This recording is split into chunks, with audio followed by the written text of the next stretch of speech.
When I tell people I moved to Ghana, sometimes I'm met with very weird faces like, girl, why would you want to move there? And it still shocks me because there's so much to the world that is just very enjoyable. From what I heard it was a big influx of us going to Ghana. So in my mind, I was thinking, well, it's already saturated. So I said, well, okay, I'm going to go to Nairobi and check that out. You want to move to build a business for yourself. You want to move to invest for yourself. You're not moving to invest in the country. You're not moving to invest in the community there. You're moving to invest for yourself. 1 whole year. That is how long it has been since I moved from the US to Uganda, Africa. Like a whole year. When I tell people I moved to Ghana, sometimes I'm met with very weird faces like, girl, why would you want to move there? And it still shocks me because there's so much to the world that is just very enjoyable. One of the best things that I really enjoy about Ghana is I can live in the best of both worlds. Like, where in the States can you tell your Uber driver, hey, can you pull over real quick so I can get some fresh coconut? Yeah, that's not happening. And then right after, you pull up to your matcha spot. That's all the vibes and all the aesthetics. Oh, and if you're new here, I'm Jam. I moved to Ghana in 2025 after coming for a friend's wedding and decided, yeah, this is home. So now I'm building and enjoying my life, and I'm teaching others how to get remote jobs so they can do the same thing for themselves. But y'all, can y'all believe that I'm a whole mom living here in Ghana for months and I still don't have a boo-boo? Yeah, we're gonna change that today. I'm picking up some finds. I found a few fabrics that I was just really feeling and vibing with, and we picking up some cute things today. And y'all, I truly love traditional print because there's just so many different patterns and it just always looks so good, and they're gonna hit every time. Y'all, I look so good in this stuff. Like, do you hear me? Do you feel me? Back to the culture. Part of the reason why I share my experiences online is because there is so much of the world that we really have no clue about, and I really want us as a diaspora to just be more connected and understand that there are truly lived experiences that are enjoyable and still as worthy outside of the States. So I say all that to say that, man, this is always becoming a love letter to Ghana. Like, what is happening, y'all? Anywho, I'm very intentional about how I'm going into this new year, and I hope you guys are the same as well. As always, I'm sending love to whoever needs it. Love you guys. Mwah. From what I heard it was a big influx of us going to Ghana. So in my mind, I was thinking, well, it's already saturated. So I said, well, okay, I'm going to go to Nairobi and check that out.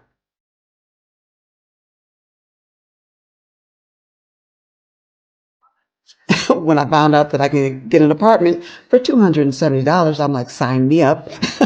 The quality of life. I heard that the Kenyans are welcoming. The weather. The average weather is what, 73, 75 degrees? And the language. I didn't have to learn a new language. And I heard they had good health care. So, yeah.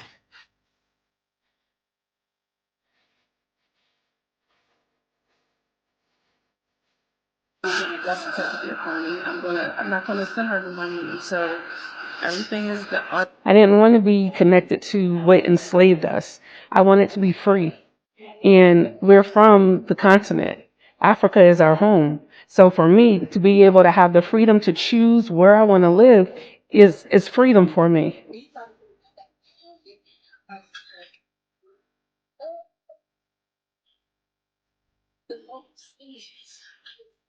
Social media has opened up a world of information to Americans.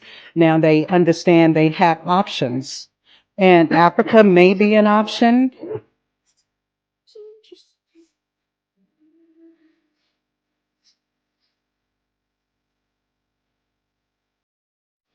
I'm speaking to Black people, but really this could be applicable to anybody. And I'm saying this at a time where a lot of Americans are starting to think about leaving America. A lot already have, but especially right now, more people are starting to think about leaving. And I am begging you to leave capitalism here. America isn't just bad because of racism. I know that racism might be the thing that you feel the most tangibly. Racism is an arm of capitalism, which came from colonialism. Leave capitalism here. If you're leaving, leave to start new. I'm specifically looking at African Americans who are moving to African countries. And I'm just seeing colonists. We've got to understand what it is. We've got to call a spade a spade. It doesn't make you better because you're Black. We cannot just move in droves with no desire to connect to the countries we're moving to just with the purpose to extract, just build for ourselves. You want to move to build a business for yourself. You want to move to invest for yourself. You're not moving to invest in the country. You're not moving to invest in the community there. You're moving to invest for yourself. What do we call that? We see that on a domestic level in the United States. I just moved back to Atlanta. I grew up around Atlanta. I'd always wanted to come back, and I came back to find that, like, the culture is being sucked out of here. Don't even get me started in the economy. I mean, people move here with no care about what was here before at all. And I know y'all have had to see that in other parts of America. So I'm not understanding how you can move to these other countries and do the same thing. Like, I'm already seeing videos about all this descent from Ghanaians and Kenyans who are talking about how the American migrants there have, like, caused the economy to jump ×4. I need us to be critical, okay? This has to be bigger than you. Like, this has to be building a better world. Like, you can only aspire to be what the colonizers were. You can't think outside of that. You can't aspire bigger to that. And look, honestly, imagining a new world is hard. But I promise you, the countries that you move to, somebody's thought about it. Plug into what's there. Please, if you're looking at migrating, migrate with intention, and with the intention to connect to the community there. Instead of asking, like, what business can I start? What needs to be done there? Like, how can you bring your skills? Don't just become a new extractor. I can't get down with that. I don't want to be grouped in with y'all. Come on. And then it's like that road leads to nowhere. Capitalism eats itself. In the United States, we're witnessing late stage capitalism. That's what we're leaving. So you want to just go and create the whole cycle. You want to just go start the cycle in a whole new country. And it's okay because you look like them. One whole year. That is how long it has been since I moved from the US to Uganda, Africa. Like a whole year. So your girl can tell you the 411 of, like, planning your move from America or any other country, and if you want to experience living in the motherland, right? So I'll say this off the rip, like, I still 100% stand by my decision to move here. I absolutely love living here, but, right, there is a but. If you are someone that, you know, is not open-minded, this journey is not for you. If you are someone that cannot pivot, like, this journey is not for you. If you're someone that gets stressed out easily about inconveniences, this journey is not for you, okay? If you're someone that requires a lot to be happy, this journey is not for you. And I'll break those down by saying, like, obviously you're moving from a quote-unquote developed country to a developing country, so a lot of your things that you've gotten used to there are not here, but they're different things that replace those things in a beautiful way, right?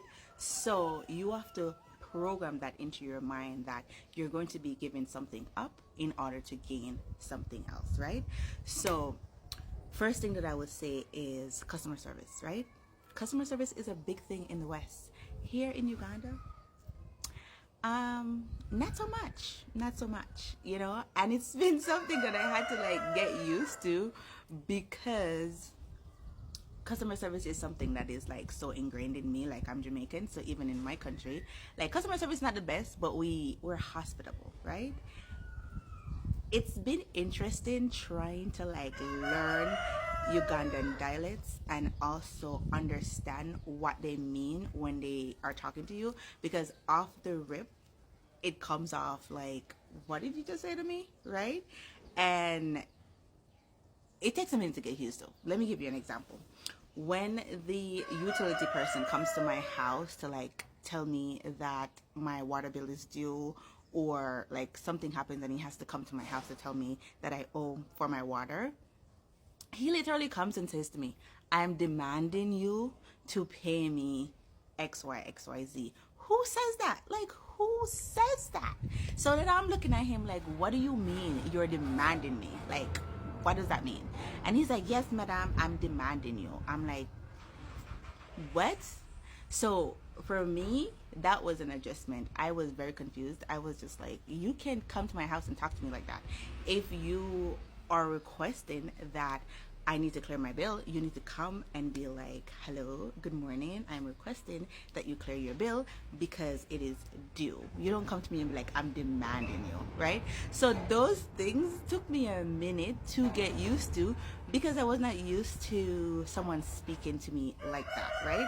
But I've been here a year, so now I'm used to it. And when someone says it to me, it doesn't come off as an offense. Like, I understand what is it that they're saying.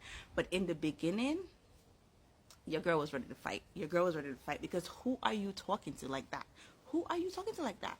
So those things like cultures, mannerisms, and stuff like that, you have to be ready and willing to learn a complete different culture. Like, you cannot come with the mindset that, oh, I'm used to living in the Western world and I'm used to these things and I'm not going to adjust to anything else, because you're going to be uncomfortable.